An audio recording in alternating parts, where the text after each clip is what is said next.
Hi everyone.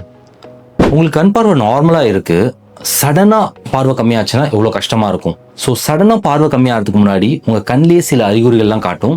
அதை நீங்கள் கரெக்டாக நோட் பண்ணிவிட்டு நீங்கள் ஐ டாக்டர் கிட்ட பார்த்தீங்கன்னா உங்களுக்கு பார்வை போகிறத தடுக்க முடியும். ஸோ என்னென்ன அறிகுறிகள்ன்றது தான் இந்த வீடியோவில் சொல்ல போகிறேன். இந்த சேனலுக்கு நீங்கள் புதுசாக நான் டாக்டர் சையத் மூசா அண்ட் இந்த சேனலில் ஐ அண்ட் ஹெல்த்தை பற்றி எல்லா விஷயத்தையும் பேசுவேன். உங்களுக்கு ஐஆர் ஹெல்த்தை பற்றி தெரிஞ்சுக்கணும்னா இந்த சேனலை சப்ஸ்கிரைப் பண்ணுங்கள், பெல் நோட்டிஃபிகேஷன் ப்ரெஸ் பண்ணுங்கள், ஸோ தட் என்னோட வீடியோஸ் உங்களுக்கு வந்து சேரும். கம்மிங் டு த டாபிக், ஒரு 10 அறிகுறிகள் சொல்கிறாங்க, நோட் பண்ணி வச்சுக்கோங்க. ஸோ ஃபர்ஸ்ட் அறிகுறி, உங்களுக்கு வந்து ஒரு சைடு ஒரு பக்கம் பார்வை போச்சுன்னா அதை வந்து நீங்கள் கேர்லெஸ்ஸாக எடுத்துக்கூடாது. சில நேரங்களில் ஒரு சைடு பார்வை போயிட்டு திரும்ப வரும் பார்வை. இது வந்து டிரான்சியன்ட் இஸ்கீமிக் அட்டாக்னு சொல்லுவோம். அண்ட் பார்வை போகிறதுக்கான இந்த பல காரணங்கள் இருக்குது. கார்னியா, ரெட்டினா, லென்ஸில் எங்கே வேணாலும் பிரச்சனை இருக்கலாம்.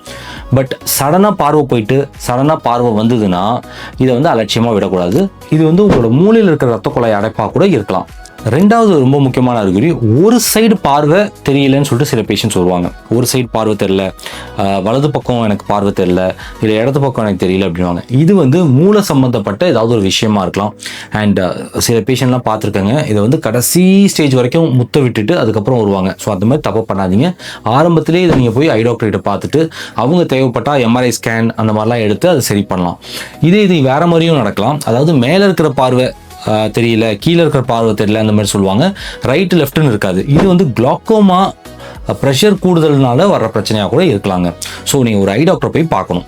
மூணாவது இம்பார்ட்டன்ட் விஷயம், உங்களுக்கு வந்து ஒரு திரை மூடுற மாதிரி, ஒரு கர்டன் மூடுற மாதிரி மேலே இல்லை கீழே அந்த மாதிரி தெரியலாங்க. அதாவது உங்களோட விழித்திரை கிளியறதுனால உங்களுக்கு ரெட்டினா விலகிறதுனால வர்ற பிரச்சனை. ரெட்டினாவோட மையப்பகுதி மேக்குலான்ற பகுதியில் வந்து அஃபெக்ட் பண்ணாத வரைக்கும் அது வந்து ஒரு மெடிக்கல் எமர்ஜென்சி. ஏன்னா அஃபெக்ட் பண்ணிச்சுன்னா பார்வை வந்து ரொம்ப கம்மியாயிடும். ஸோ அஃபெக்ட் பண்ணுறதுக்கு முன்னாடியே நம்ம ட்ரீட் பண்ணுறோம்னா பெட்டராக இருக்கும். ஸோ திரை மூடுற மாதிரி தெரிஞ்சதுனாலும் இம்பார்ட்டன்ட், நீங்கள் வந்து ஐ டாக்டரை போய் பார்க்கணும். அண்ட் நாலாவது விஷயம், நைட்டில் சரியாக எனக்கு கண்ணு தெரிய மாட்டேங்குதுன்னு சொல்லிட்டு சில பேஷண்ட் சொல்லுவாங்க. இது வந்து விட்டமின் ஏ டிஃபிஷியன்சியாக இருக்கலாம், இல்லை ரெட்டினைட்டிஸ் பிக்மெண்டோஸாக இருக்கலாம், இல்லை சம்டைம்ஸ் கேட்ராக்டாக கூட இருக்கலாங்க. நைட் பிளைண்ட்னஸ் அப்படின்னு சொல்லுவோம். இது வந்து விட்டமின் ஏ டிஃபிஷியன்சியாக இருந்தது அப்படின்னா நம்ம விட்டமின் கொடுத்தாலே சரி பண்ணலாங்க. ஸோ இது வந்து ஆரம்பத்திலே சரி பண்ணிட்டா பெட்டர். அண்ட் இதை தவிர உங்களுக்கு ரெட்டினாவில் வந்து ரெட்டினைட்டிஸ் பிக்மெண்டோஸா இந்த மாதிரி கண்டிஷனுக்கு நம்ம பெருசாக தீர்வு காட்ட முடியாது. அட்லீஸ்ட் நம்ம ஆரம்பத்திலே கண்டுபிடிச்சிட்டா கொஞ்சம் பெட்டராக இருக்கும். அண்ட் கேட்ராக்ட்லாம் இருந்ததுன்னா ஆப்ரேஷன் பண்ணிட்டீங்கனாலே நல்லா பார்வை வந்துருங்க.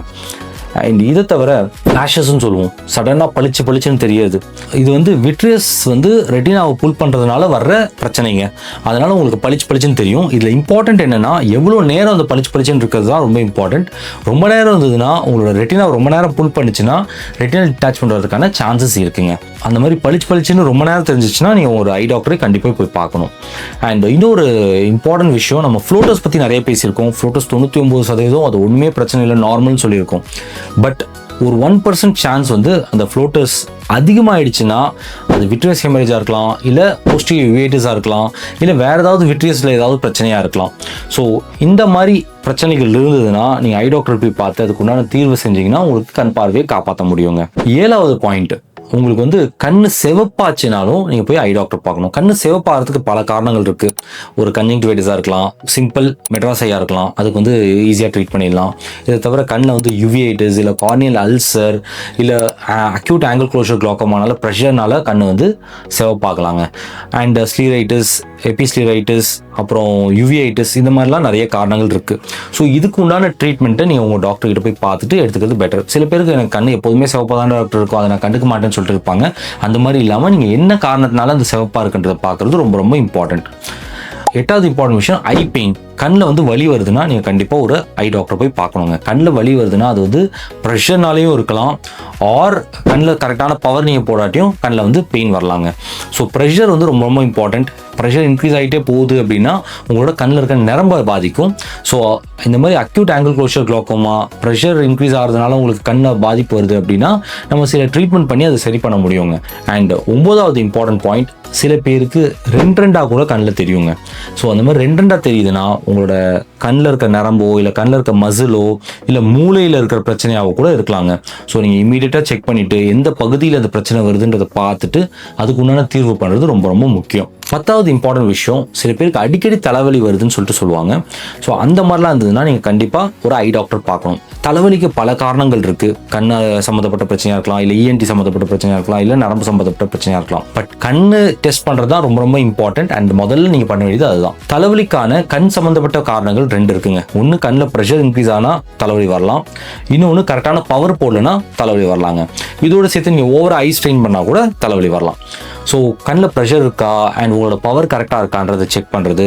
அண்ட் ஆல்சோ ரொம்ப ஸ்க்ரீன் டைம் யூஸ் பண்ணாமல் ஒரு பிரேக் அப்பப்போ எடுக்கிறது. அதாவது 20-20-20 சொல்லுவோம். 20 நிமிஷத்துக்கு ஒரு வாட்டி 20 அடி தூரம் பார்த்து 20 செகண்ட் கண்ணை சிமிட்டணும். இந்த விஷயத்தை நீங்கள் கரெக்டாக பண்ணிங்கன்னா உங்களுக்கு தலைவலி வராமல் நீங்கள் தடுக்கலாம். ஸோ இந்த ஒரு 10 அறிகுறிகள் ஏதாவது உங்களுக்கு இருந்ததுன்னா கண்டிப்பாக ஒரு ஐ டாக்டர் போய் பாருங்கள். அண்ட் இது மூலிமா உங்களோட கண்ணை வந்து ஆரம்பத்திலே பார்த்து ஆரம்பத்திலே காப்பாற்ற முடியும். இந்த மாதிரி அறிகுறிகளை அலட்சியமாக விட்ட பேஷண்ட்ஸை நம்ம நிறையா பார்த்துட்ருக்கோம் ஓபிடியில். ஸோ அந்த மாதிரி நீங்கள் விடாதீங்க. அண்ட் இந்த வீடியோ உங்களுக்கு யூஸ்ஃபுல்லாக இருந்ததுன்னா மற்றவங்களுக்கும் ஷேர் பண்ணுங்கள். தேங்க்யூ.